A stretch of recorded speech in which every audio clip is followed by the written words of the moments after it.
tamuka akake kumaflasi kumpale kadhanzi kabuda nekumatapi ndisingazoziva hangu kuti nechepapi muchavaona varidzi vacho kuti ndevapi ikaka aka ikaka aka kanjiva aka ikaka aka kanjiva kakaiswa apa kanoiswa apa kozoiswa apa apa apa kakauya apa kachenda apa kozoenda apa apa apa ikaka kari kuprimwa panoshare muromo remukanwa ikaka kubva kanzi pagirazi kakanzi bhodzi kachadzoka kari izi kaka kari kunaka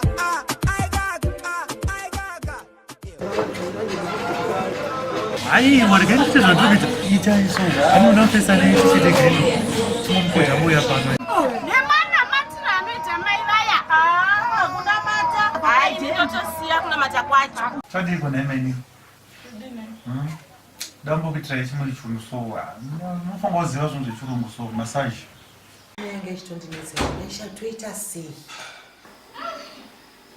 Namufunga.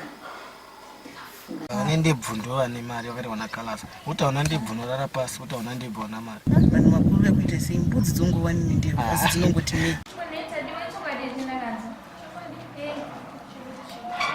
chekuti kakumba kwenyu koko yamura muyowani wakatanga tamana masambari ido watotamana sisi wati ndakauziva toro sister yake aurovera izvozvo zvamunyazoziva kuti jeni airema mulocation unoti mwana iwo chinyanya wewe nizera rako iri mawada kutangisa Tanga mara.